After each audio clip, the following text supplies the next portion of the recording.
What's good? What's going on with you? It's your girl Simba, and it is time for another reaction, okay? Look, the boy Alex Bale is back with another SpongeBob conspiracy number 6. This is the Goofy Goober alien death cult. The Goofy Goober alien death cult theory? Oh no, this one's finna take me for a loop, because I ain't gonna cap.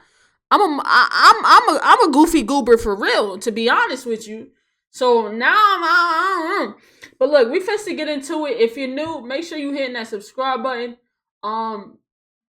Let's just I don't even know what to think, bro. Let's just check this out. What you got for me, Alex Bale? That's right. You read the title correctly. This is the Goofy Goober alien death cult theory. Bruh. And no, I am not joking. This seemingly innocent ice cream parlor is a front for something very sinister. The beloved SpongeBob movie actually has a much darker and tragic meaning to it. I am being 100% serious when I tell you that I think this is my best, most convincing theory yet. And if you thought my evolution theory was dark, well, get ready.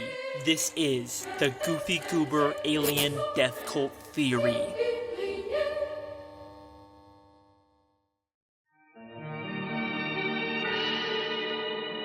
I'm a little scared for this one, Chad. I ain't gonna cap.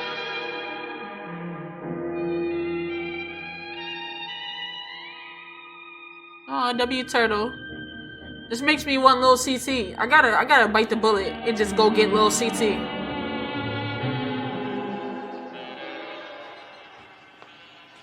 Hey, what's the biggest animal that you have? Huh?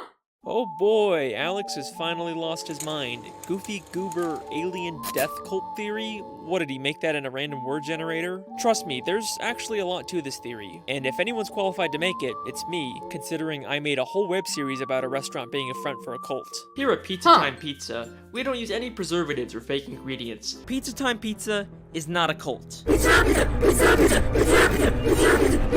But those are the old days. I'm the sponge. Hello? What? What was that?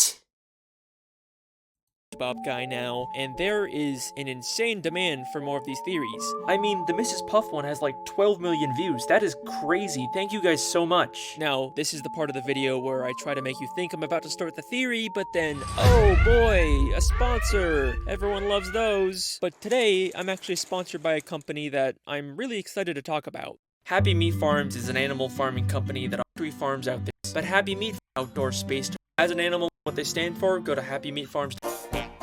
Let's begin the theory. Alright. Listen. Probably a W sponsor. Shout out all the cows out there. Yeah, fucking delicious. But listen. Time for the theories. Bah. Goofy Goober's is an old-fashioned ice cream parlor that first appeared in the SpongeBob movie. It's the very definition of a fun, innocent place for children. So, how on earth did I come to the conclusion that it's actually an alien death cult? In fact, what even is an alien death cult? Usually, it's a religious group that wants you to believe that one day aliens will come to Earth and take the members of the cult to a better place. And in order to get there, they have to commit mass suicide. The most infamous example of this being Heaven's Gate. Like I said, this is going to be a very dark video with some serious subject matter. So, how does this have anything to do with Goofy Goobers? In the more recent seasons of SpongeBob, they've started referencing Goofy Goobers again. In fact, there's even an episode called The Goofy Newbie where Patrick gets a job there. And it's in this episode when Patrick is watching an employee training video that I first realized there was something more going on here. The story of our ice cream begins with our founder, Reginald Goober, who for some unexplained reason was nicknamed Goofy. In 1842, he headed west in a covered ice cream wagon. He served his warm ice cream on rocks and sticks. From those humble beginnings, Goofy Goober has grown into a multi-billion-dollar business. You know, it's a pretty standard company video. They just want their employees to wash their hands and keep their work area clean. We only ask that you, 1, practice good hygiene, 2, maintain good work habits. Nothing out of the ordinary, except there's one more thing that they want you to do. And 3, believe in extraterrestrials. Peace,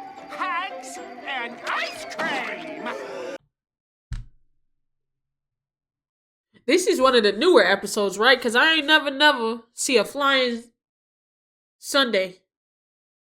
Ever. This one of the newer episodes, right? Because this gotta be because it's a flying Sunday. Huh? Huh.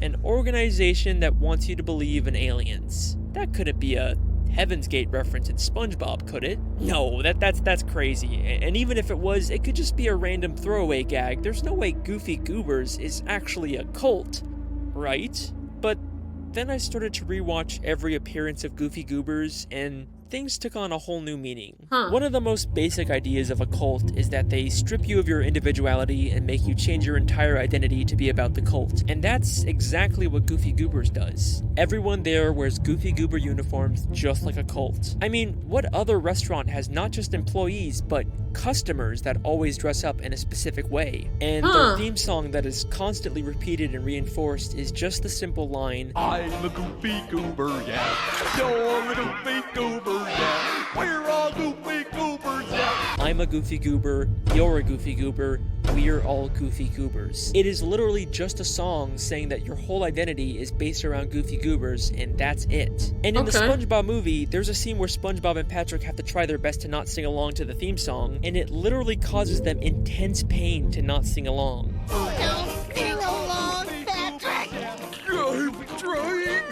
trying so hard. It's as if they've been brainwashed and physically can't stop themselves from singing it. And you can't even just chalk this up to SpongeBob and Patrick being weirdos. Two other fish can't stop themselves from singing along, even though it means they'll get beat up for it. Goofy, Goofy, Goober, Goobers, yeah! Damn. And just like how many cults have an icon or god that they worship, Goofy Goobers has the dancing peanut mascot that's all over the restaurant's branding. I mean, just look at how excited all the kids are when he comes out. Goofy Goober! Hold on. Alright, but just because kids like a mascot doesn't mean that they have some kind of religious worship for them. Well, if you don't believe me, take it from SpongeBob himself. Open your eyes, Patrick! We blow bubbles, we eat ice cream, we worship a dancing peanut for corn's sake! We do not worship him. Patrick, you've been wearing the same Goofy Goober peanut party underpants for 3 years straight! What do you call that? Worship? In the SpongeBob... For 3 years? Oh, man. Wait. Oh, man. Hold on. Nah, this is making a lot of sense. This nigga, he be breaking shit down to a freaking science. And it's low-key scary, because, like, why? I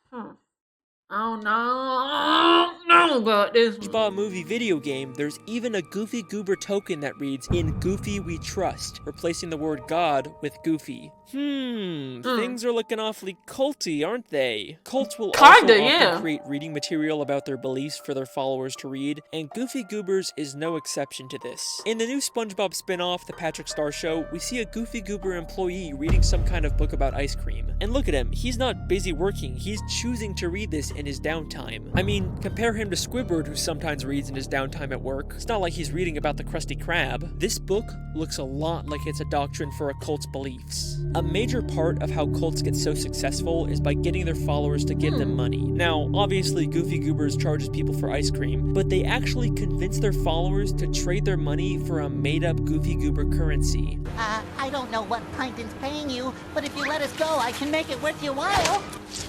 What is this? That, sir, is $5 Goober dollars. Legal tender at any participating Goofy Goober. This would explain how the Goofy Goober founder, an idiot who sold ice cream on rocks and sticks, turned the company into a multi-billion-dollar franchise. He convinced people to believe that aliens would one day take them to a better place and got them to give him all their money. Another tactic that cults use to indoctrinate people is overloading them with compliments and making them feel special, and that's exactly what Goofy Goobers does to Patrick when he gets a job there. The trainee video says that they appreciate him. Hello and welcome. As a new Goofy Goober employee, we'd like you to know that we appreciate you. And then his manager says the exact same thing. I'm your manager, and I want you to know that I I appreciate you. And then despite Patrick messing up and causing chaos, the manager says it once again. I'll give you another chance tomorrow. If it doesn't work out, I'm afraid you're fired. In a most appreciative way. There is no reason for the manager to be this appreciative of Patrick after all the terrible work he's done. He's just trying to emotionally manipulate him. The tactic is especially effective on vulnerable people like children, and we see this in the Patrick Star Show. Not only did Patrick start eating Goofy Goober ice cream when he was young, and eventually ended up working there and worshiping their god, but this green kid also grew up to become an employee at Goofy Goober's. Really? There's a clear pattern here. What the fuck? Oh. Wait a minute. Nah, this is making a little too much sense, bro. Hold on, bro. I ain't gonna cap. This is making a lot of sense. Kids who eat the ice cream all eventually join the cult. They are specifically targeting children for indoctrination, but their manipulation goes far beyond just psychological tactics. Trust me, we've just scratched the surface of how far Goofy Goobers will go to brainwash its members. Things are about to get darker.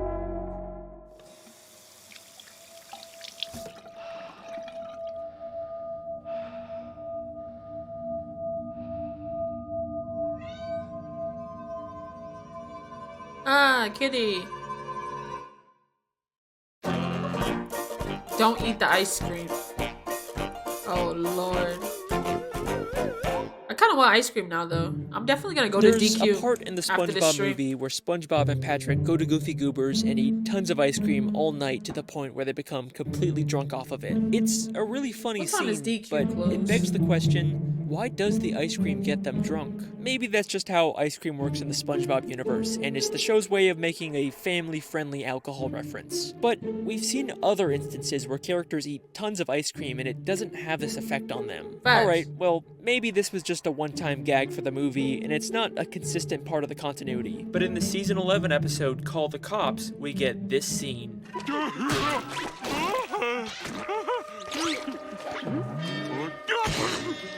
One too many Goofy Goobers again, eh, Patrick? Huh? So, another deliberate reference to Goofy Goober ice cream having a weird alcoholic effect on people. Is it possible that they put something in the ice cream to make people more open to cult indoctrination? Cults have been known to use drugs to keep their followers obedient and suggestible. One of the most infamous examples of this being Charles Manson, who used LSD to convince his followers of his beliefs. If this is the case with Goofy Goobers, they'd probably want to make sure everyone there eats as much ice cream as possible, and the Goofy Goober building is actually cleverly designed in a way to ensure that this happens. There are no windows in the entire building, so you can't tell whether it's day or night. And the Goofy Goober clock just has random numbers on it, so it's impossible to keep track of time. Because of this, SpongeBob eats ice cream all night and is actually late for work for the very first time. Also, can I point out the fact that the eyes on the clock seem to follow Patrick around in the Goofy Newbie? It's a really creepy and specific detail to include. I mean, we know from the movie that the eyes are usually supposed to be looking straight ahead, but here they're always watching Patrick, their next target for indoctrination. Now, if the ice cream is what keeps their followers in line, they definitely want to make sure their employees were eating as much as possible. And it turns out, Goofy Goobers actually has a policy about this. Wow, I can't believe Goofy Goober's employees get to eat all the ice cream they want on this job. The employees get to eat all the ice cream they want. Very interesting. And there's evidence to suggest that the ice cream can do a lot more than just make you suggestible. At the beginning of the Goofy Newbie, Patrick is holding up the line asking for samples of ice cream. The employee he's talking to gets frustrated and calls for security to kick him out. Hey, you sampled every flavor we have. Will you please just pick one? I would like you to use my spoon! Security, we have a sample mooch at the counter. But there's something oddly familiar about this employee. Hang on a second. Isn't that Patrick's sister? The new spin-off, The Patrick Star Show, is a prequel to the main show that introduces us to Patrick's little sister, Squidina. And here, we see her all grown up. Wait, hold on.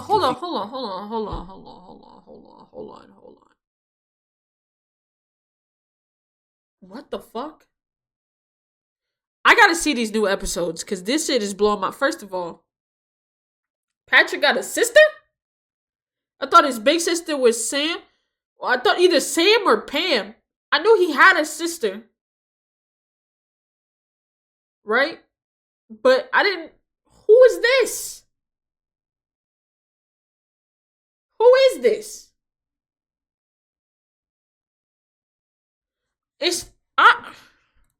Goobers. She's even credited as Squidina and has the same voice actor. In the Patrick Star Show, we actually do see her eating Goofy Goober ice cream as a kid, which fits with the pattern of kids who eat the ice cream eventually getting indoctrinated. Damn, it's even to the point where she's not. If she's cast of Goofy Goober, the Goofy newbie, Squidina. Wow. So it's literally the same person. Like even down to the poison. Even down to the person that voice acts it. It's all the same person.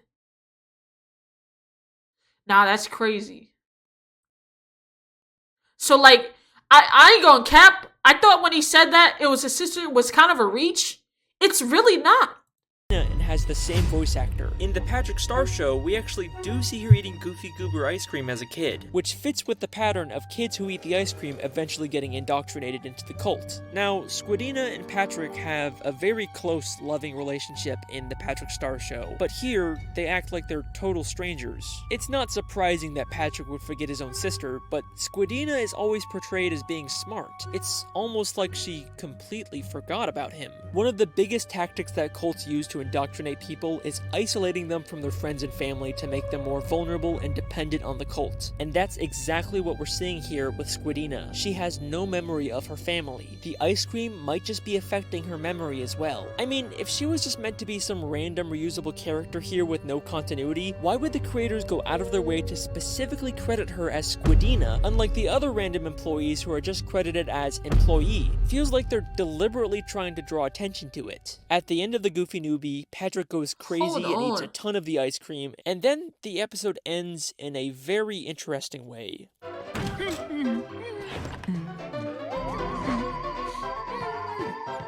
Peace, hugs, and ice cream!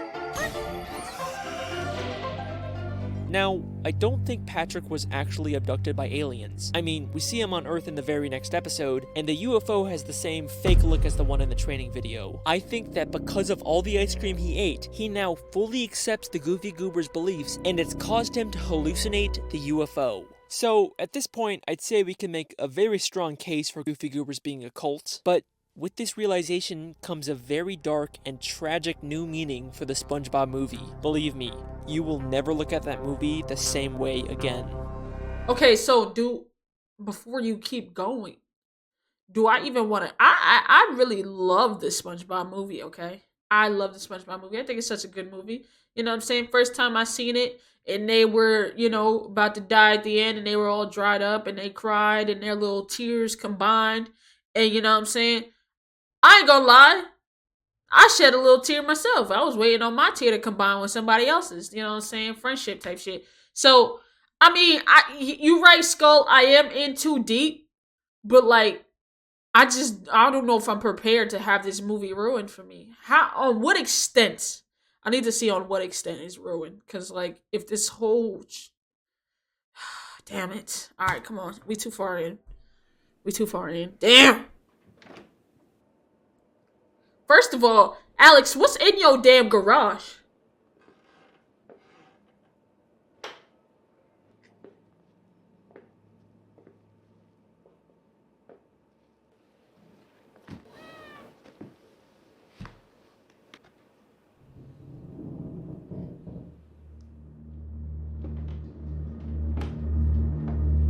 Oh, it's in your basement now?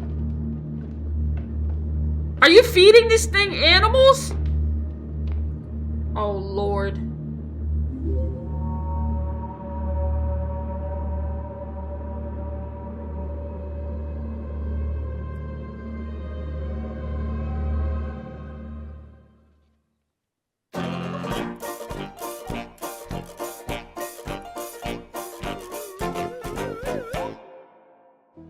The 2004 SpongeBob movie is my favorite thing to come out of the franchise. It's funny, it's emotional, and it encapsulates everything great about SpongeBob. In this movie, SpongeBob goes on a journey of self-discovery and realizes that he doesn't need to change who he is and grow up to fit into society. He just has to embrace his inner kid and be himself. It's a great message that feels really fitting for the character. But if you replace the word kid with Goofy Goober, SpongeBob's arc takes on a whole new meaning.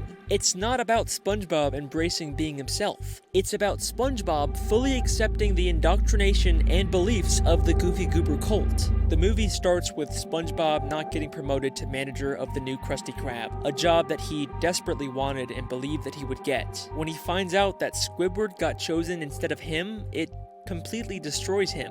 Cults will target vulnerable people who are at extremely low points, and the first place that SpongeBob goes to after having his heart broken is Goofy Goober's. After a night of getting drunk off of ice cream, he becomes resentful of Mr. Krabs and decides to tell him off. I deserve that manager's job, but you didn't give it to me, because you say I'm a kid. Well, I am 100% man, and this man has got something to say to you.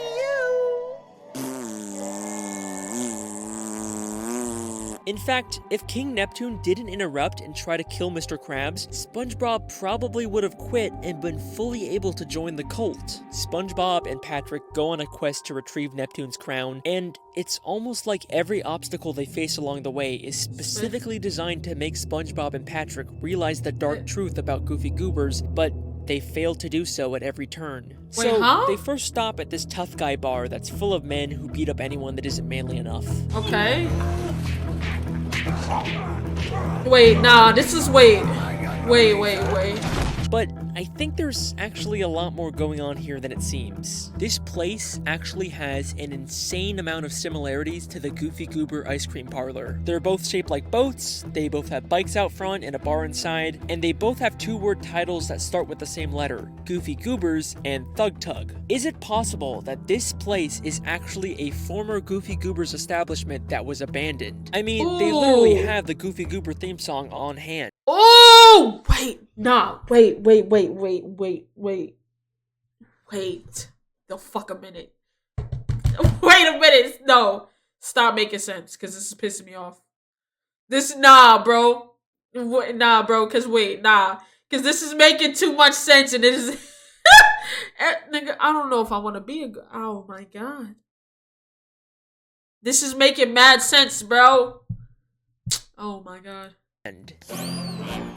SpongeBob, it's the Goofy Goober theme song! And they claim that no kids are allowed here, yet we see some old kid-sized handprints in the bathroom. If this really is a former Goofy Goobers, then these guys would probably know the truth about the cult, which would explain why they're so against having anyone who's not manly in the bar. It's not because they hate kids, it's because they're trying to keep out a dangerous cult. If SpongeBob and Patrick just stuck around a little longer, maybe they would have learned this too, but they quickly sneak out and even make fun of the tough guys at the bar. Come on, Pat, one more time. Okay.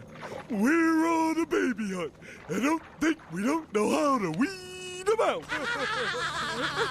Clearly, they didn't get the lesson they were supposed to from this place. Then they go through a fish graveyard and stop at a random ice cream stand, but it turns out it was actually a trap for a monster to lure unsuspecting victims.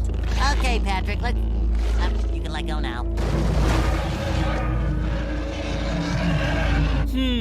An ice cream store that's a facade for something darker that lures people in and keeps them trapped. It's like the ocean is literally screaming the truth to SpongeBob and Patrick, but they just aren't getting it. But then they reach an obstacle that's just too great for them to pass, and it makes them reevaluate some things about themselves. We're not Wow! Open your eyes, Patrick! We worship a dancing peanut for corn's sake!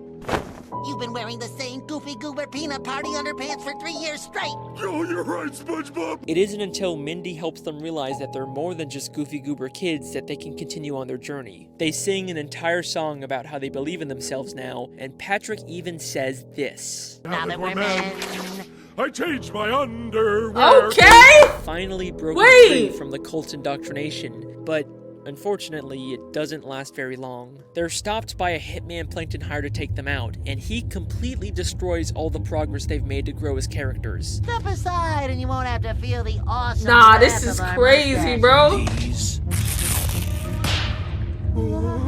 They were fake? Of course they were fake. They end up getting abducted by a scuba diver who, to them, is a terrifying alien from another world, which is an interesting parallel to Reginald Goober being taken by aliens.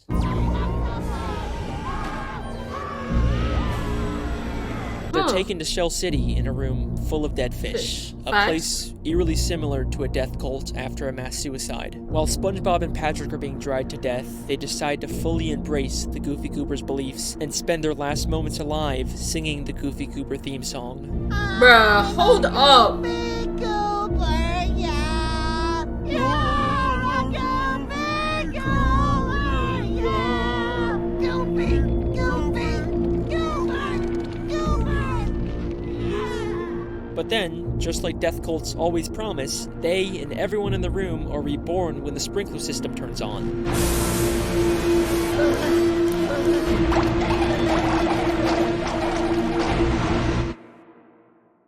Whew, this is it's getting real dark. Then we get Facts. to the climactic finale of the movie. SpongeBob returns to the Krusty Krab, now a changed man. He has to battle Plankton and his army of mind-controlled slaves, and this is how the final confrontation plays out. And if I've learned anything during that time, Nah, this it's is that you crazy. are who you are. So yeah, I'm a kid, and I'm also a goofball, and a wingnut, and a knucklehead McSpagatron.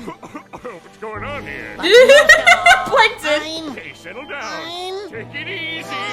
What the scallop? I'm a Goofy Goober! I'm a Goofy Goober. Uh. On first watch, this is such a satisfying and cathartic moment for Facts. SpongeBob. But in reality, this is the moment that he has gone past the point of no return and becomes a Goofy Goober. Now, this is normally when I pretend like the video was over and then surprise you with a last-minute twist, but I don't need to pretend this time. If you think this entire video has been insane rambling and none of this could possibly be intentional, well then just for you, I have saved my best piece of evidence for last. Are you ready? While SpongeBob sings the Goofy Goober song, we cut to him standing on the world and getting abducted by a UFO. And even the UFO's lights make a pattern of red, yellow, red, which is eerily similar to the Goofy Goober UFO that has 2 red cherries with a yellow banana in the middle. And that is the Goofy Goober alien death cult theory.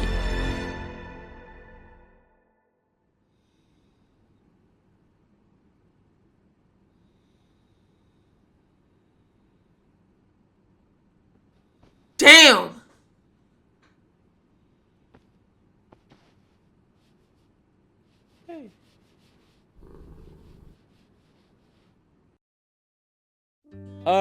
Wow. Didn't think I could, make these theories any darker, could ya? Gotta love that good old family-friendly, PG-rated SpongeBob. I am having so much fun making these videos. Don't worry, we've got plenty more on the way. I'm just making SpongeBob stuff from now on. I've been your host, Alex the SpongeBob Guy. Thank you so much for watching. I will see you next time. Damn. So what you did with this cat? What happened?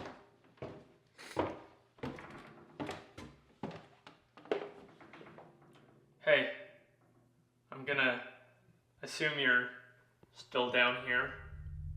I thought about what you asked, and I'm sorry, I just can't. I mean, it's one thing to buy you meat, but a living animal, like a cat, that's not a line that I'm willing to cross. And if that means you're not gonna give me SpongeBob theories anymore, then so be it. But honestly, man, good luck finding someone else that's gonna be willing to be a part of whatever this weird relationship is between us. Come on, I know you can hear me. Oh shit.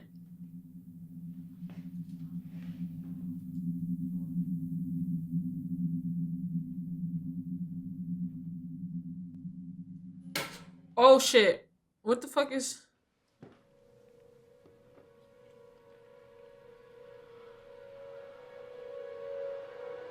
It went upstairs and ate the cat! What did you do?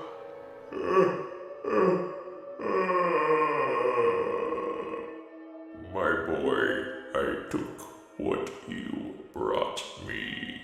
No, but I changed my mind. I didn't give you the cat. You purchased the cat.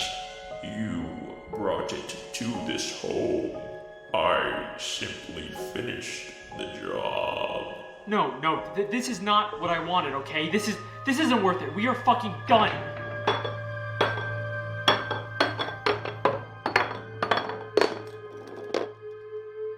My boy, we both know you can't go back now. Okay, this is the last time, and then I want you out of this house.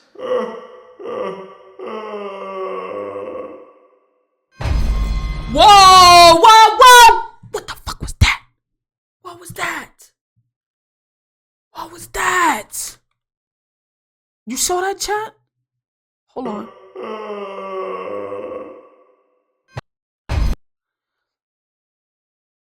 Bitch. Look at the motherfucker. Look at the motherfucking tentacles. Oh, nah.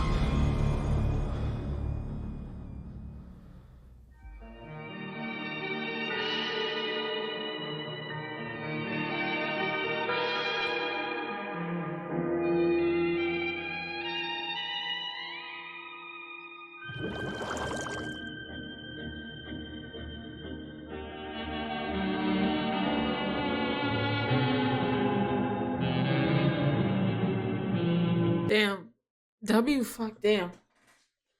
Damn, W fucking theory. But that shit is crazy. I ain't gonna cap. God dang. Squid Digger. Somebody says Squid Digger, is that you? Bro, shut up, bro. But nah, that was a wild theory. I ain't gonna cap. That one did make a lot of freaking sense.